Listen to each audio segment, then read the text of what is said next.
Manila Broadcasting Company. Sa balita, komentaryo, isyu, serbisyo publiko. Aksyon! Balita Evening Edition. Magadulong sa inyo sang mga nagapanguna nga balita lokal, national, international, sports, kag entertainment. Aksyon! Balita Evening Edition. Kag karon ang inyo news team. Mayong gabi Metro Bacolod, mayong gabi kabugusan nga Western Visayas. Welcome sa pagpangalagad sa Aksyon Balita Evening Edition. Karon nga adlaw Sabado, Abril 9, tuig 2022.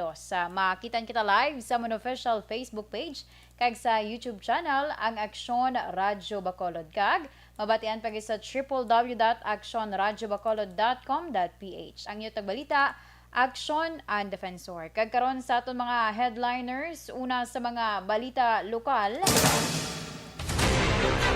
Recovery Support Program para sa magagmay nga negosyante ginlansar sa syudad sang Bacolod. Nagawantay sa patay matapos ginluthang. Sa mga nagapangunang nga balita national, Dole nagtigana sang 100 million pesos para sa COVID-19 testing sang newly hired workers. Samtang panibagong round sang rollback sa presyo sang gatong, ginalantaw ipatuman sa masunod nga semana. Una sa balita, una sa aksyon! Detalye sa atong mga nagapangunang nga balita lokal pagkatapos lamang sa mga ini. Life Extend. The Candidates Forum. The Candidates Forum. Hibaluon ang mga plataporma di gobyerno. Usisaon ang nahimuan kag inagihan sa mga politiko. Patpaton ang mga proyekto nga ila ginaplano.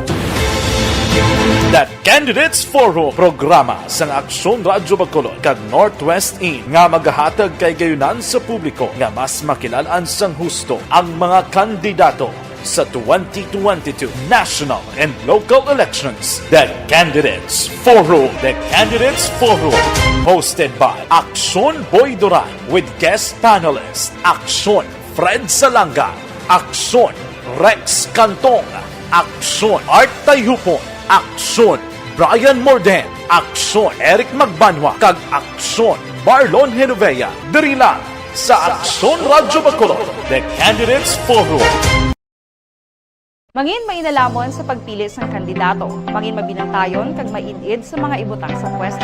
Umpisahi ang pagbago paagi sa wais sa pagpili karon nga eleksyon. Yari ang pila ka mga tips para sa wais may nalamon kag insakto nga pagpili sang pagabutohon. Una, maghimo sang listahan sa mga kandidato kag maghimo sang listahan sang posible iboto. Ini ang pwede mo ibase sa ila plataporma kag mga panindugan sa kada isyu. Ikaduha, kibalua ang mga isyu o kung tupiko nga importante sa imo bilang isa ka botante. Magdesisyon kung ang para sa imo nga tupiko nga dapat hatagan sang pagtamod, isyu kaangay sang government transparency, human rights, unemployment, korupsyon, kapigaduhon, mataas nga crime rate, rural area development, mga environmental issues kaangay sang polusyon, COVID-19 kag iban pa. Ikatatlo, kilalaha ang mga kandidato. Agud nga mas makilala ang mga kandidato, i-konsiderar ang pila ka mga puntos kaangay sang paglantaw sang debate kag public discussion sa mga kandidato kag hibalua ang leadership background o kung eksperyensya sa pagpamuno kag performance sa isa ka kandidato. Ikaapat, kag ang labi nga importante sa tanan,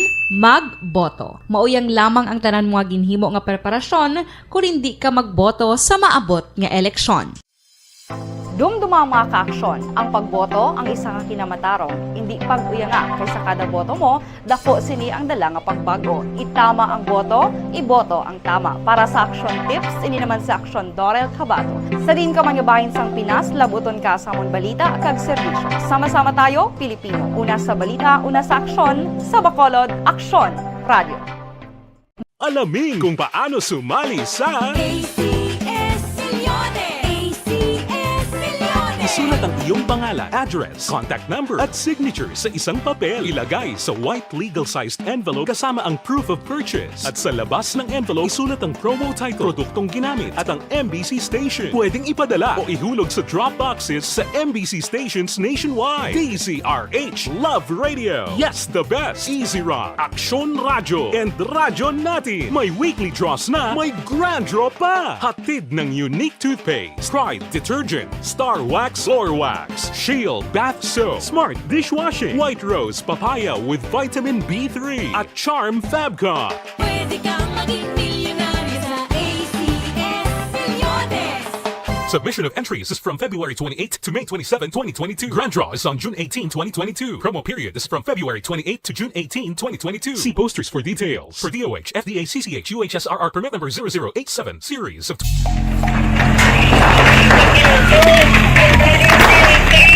Besyara tayo! Besyara!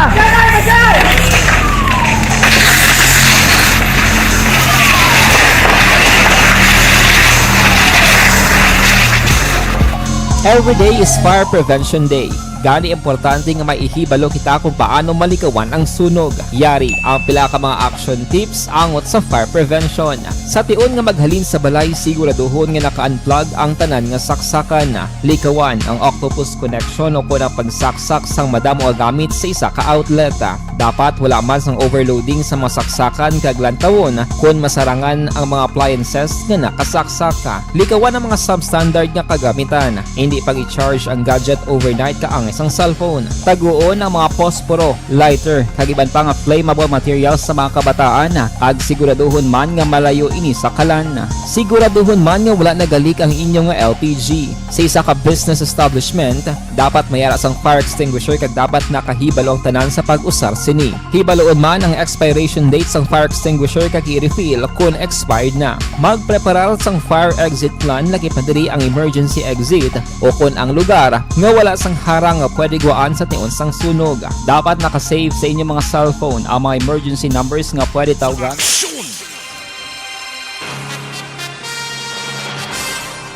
Action Radio Philippine Standard Time alas 6:10 kagkaron sa detalya sa ngaton mga nagapanguna nga balita lokal. Ginlansar sa lokal nga panguluan sa syudad sa Bacolod subong adlaw ang Recovery Support Program nga tuyo makabulig sa hanay sa mga negosyante nga kabahin sa micro, small and medium enterprises o kun MSMEs nga apektado sa COVID-19. Sunod kay Councilor Renesito Novero ang chairman sa Trade, Commerce and Industry sa Konseho. Idingat ika nga ang resulta sa mga meeting nga ginhimo sang MSMEs Development Council nga gintukod sang alkalde.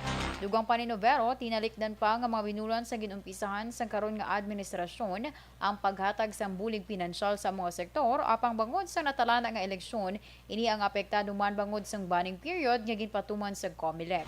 Suno sa konsehal, 95% sa mga negosyante sa Bacolod ang makabig nga kabahin sang MSMEs. Ang ginahimo subong namon diri sa syudad, ang luyag ni Mayor Bing ma-inform ining aton mga negosyo para may baluan nila nga ang syudad sa Bacolod sa dalon ni Mayor Bing nagka-extend sang assistance. Nagsugod ni si Mayor Bing actually panghatag assistance sa ila sometime a few months ago, galing hindi na kasigi-sigi bangod na time kita sang banning period sa eleksyon. Ang kabahin sa pagpahayag ni Councilor Renesito Novero. Sa dugang nga balita lokal, ginapanugyan ni Vice Mayor Elcid Familiaran sa tanan nga Bacolod noon ang padayon nga paghalong kag pagsunod sa health protocol angot sa selebrasyon sang Semana Santa. So sa Vice Alcalde, apisar nga ginatugutan ang 100% nga mass gathering sa idalong sa alert level status ng syudad, wala ini nagakahulugan nga maghatag kumpiyansa ang publiko angod sa padayon nga pamahog sang COVID-19. Dugang pa ni Familiaran, dako ang posibilidad nga madamo nga pamilya ang mahimo nga magapadulong sa pila ka mga beaches ka resort ilabi na sa adlaw nga Domingo sa masunod nga semana. Sa naibaluan nga base sa desisyon nga gipagwa sang National IATF ang syudad sa Bacolod, ginpaidaram sa alert level 1 nga estado tubtob sa palaabuton nga Abril 15. Sa dugang nga balita lokal, ginpasiguro naman ni Police Regional Office 6 spokesperson Lieutenant Colonel Arnel Soles nga may pagpanghanda na ang kapulisan para sa Semana Santa.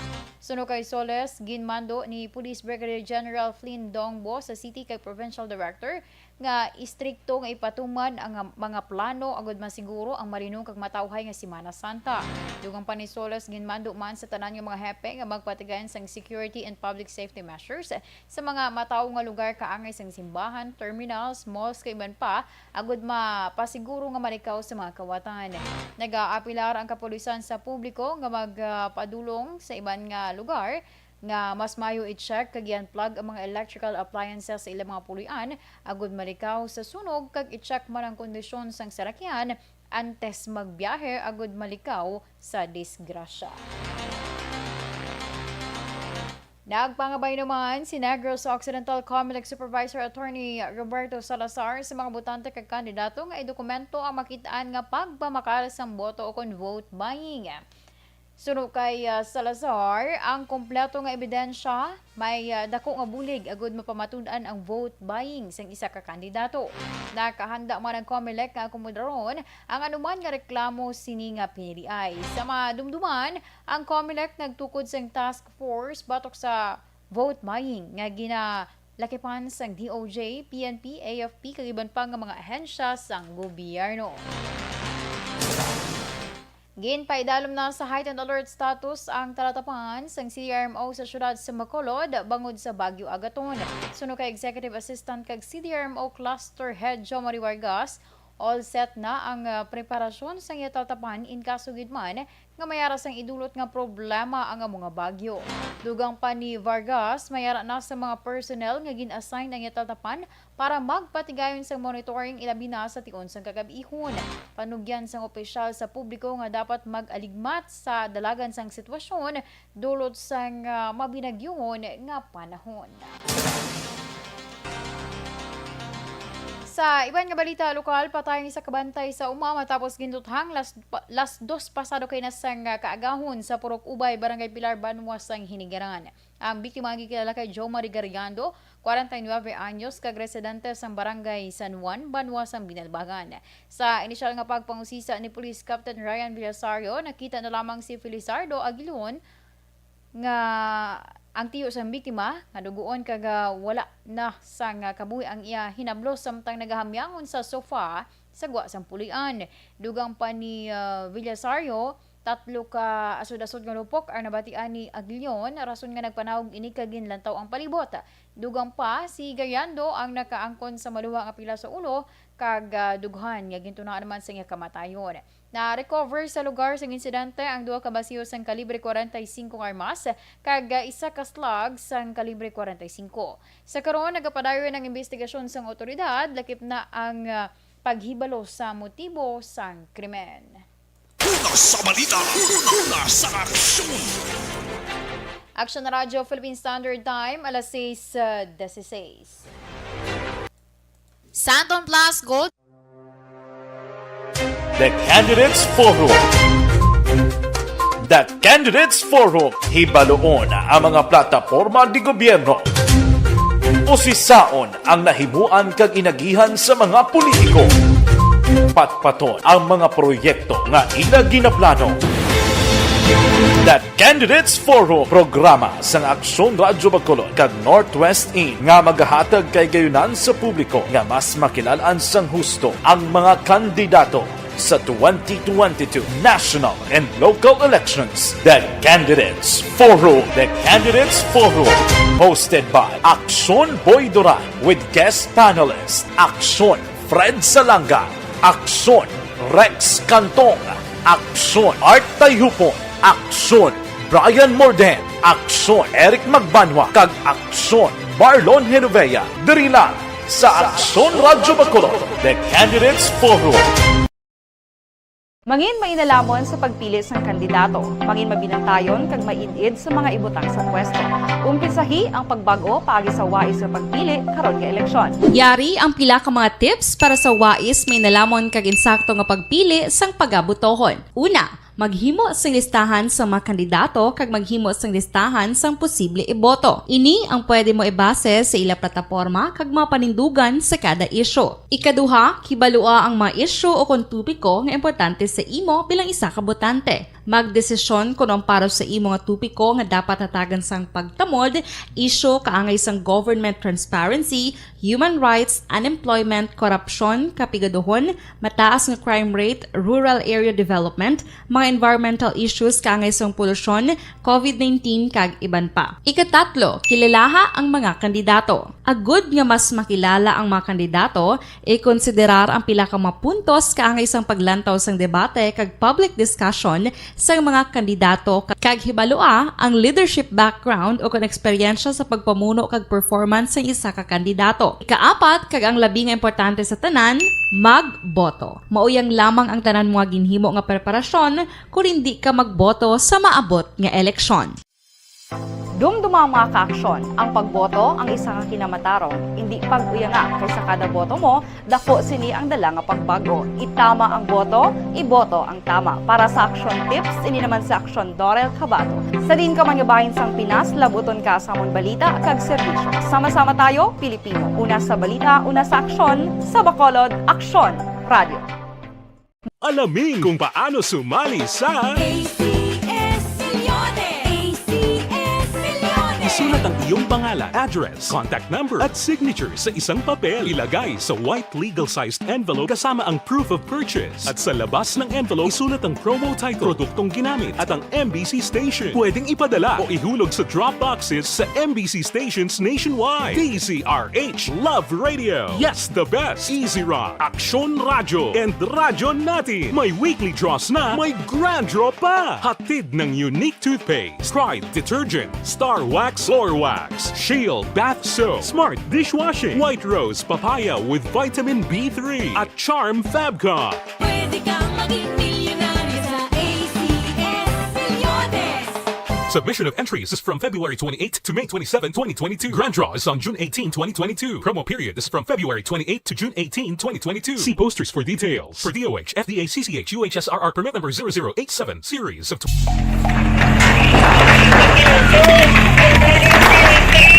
Pressure na tayo! Pressure na!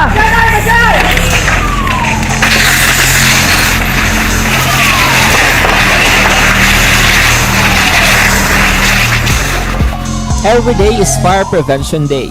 Gani importante nga maihibalo kita kung paano malikawan ang sunog. Yari ang pila ka mga action tips angot sa fire prevention. Sa tion nga maghalin sa balay, siguraduhon nga naka-unplug ang tanan nga saksakan. Likawan ang octopus connection o po ng pagsaksak sang madamo nga gamit sa isa ka outlet. Dapat wala man sang overloading sa mga saksakan kag lantawon kung masarangan ang mga appliances nga nakasaksak.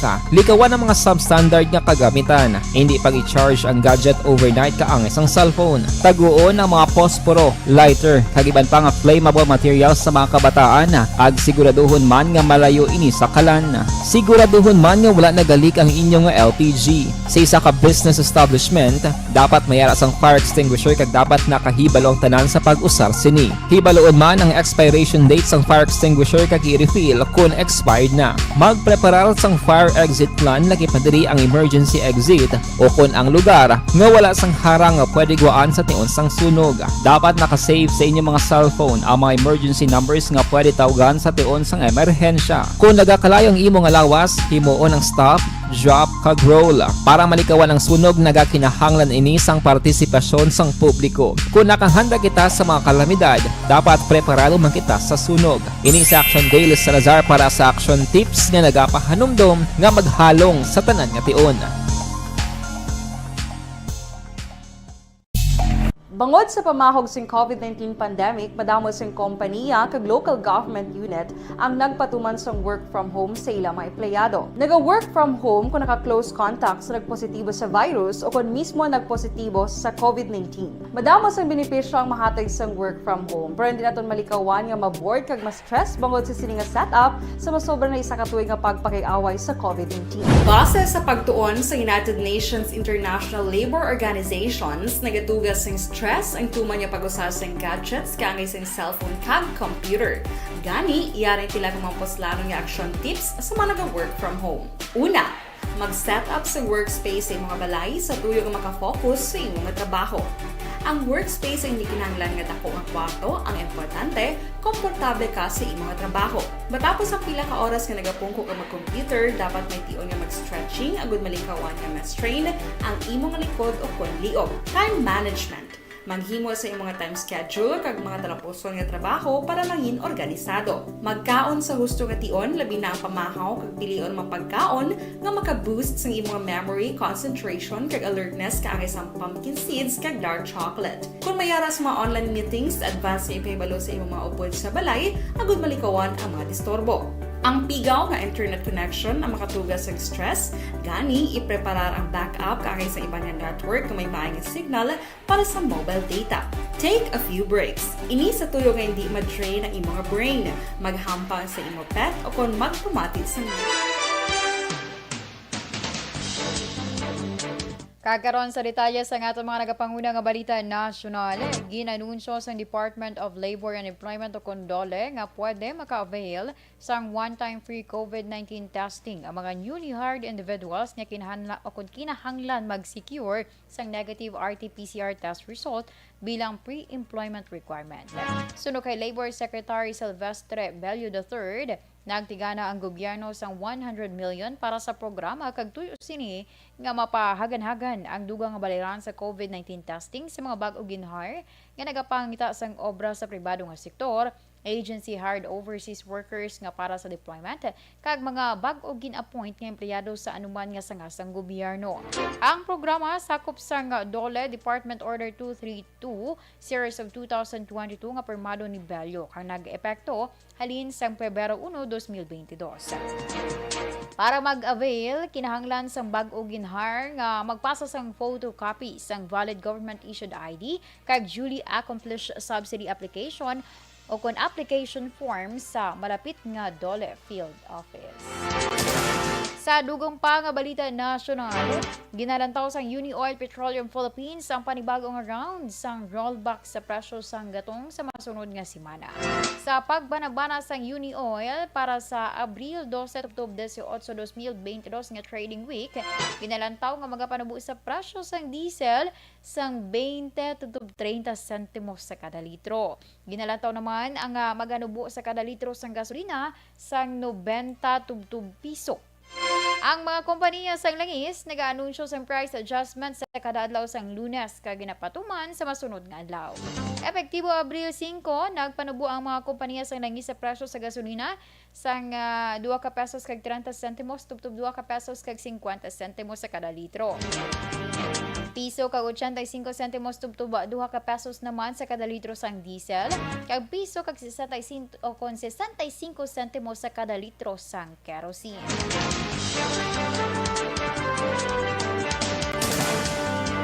Nagpaandam ang National Task Force Advisor sa posibilidad nga surge sa kaso ng COVID-19 sa masunod nga 2 ka bulan tungod sa dalago nga events kangay sang eleksyon kag religious events pareho sang Ramadan kag Holy Week.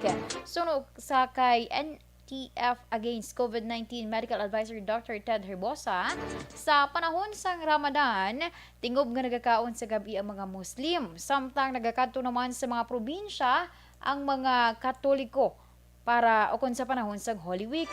Dugang pa ni Herbosa nga problema naman sa panahon sa eleksyon amo ang political rallies tungod hindi makontrol ang mga tawo nga nagakalipat na o kung nagakalipat na sa pagsuksok sang face mask. Action Radio Philippine Standard Time, alas 6:27. Ang eksperyensya ni Manila Mayor Esco Moreno Dumagoso subong man ang 23 ka tuig sini sa public service ang mga naghanda sa iya sa pagpapili bilang presidente sa piyak sang pila ka mga nagakontra. Sa virtual meeting kaupod sa mga miyembro ng Filipino-American community nga nabase sa Los Angeles, California, ginpahayag ni Dumagoso nga ang kalawigonan niya sa serbisyo amo ang nagtudlo sa iyang hatagan balor ang pagtingwa kag paghangop sang masa. Suno pa sa Action Demokratiko Standard Bearer nga ang koneksyon sa publiko amo ang nagpabakod sa iya kag nahintutok sulok sang iya pang gobyerno sang magsulod ini sa public service. Una sa balita, una sa aksyon. Kaginyugin pamatihan ang kabugusan nga detalye sa atong mga natipon nga mga balita. Dili lamang sa Aksyon Balita Evening Edition karon nga adlaw Sabado, Abril 9, 2022. Sa liwatang inyo tang balita, Aksyon and Defensor. Mga kaaksyon sa lingkaman sa Pinas, labuton ka sang amon balita kag serbisyo. Sama-sama tayo, Pilipino. Una sa balita, una sa Aksyon, sa Bacolod Aksyon Radio.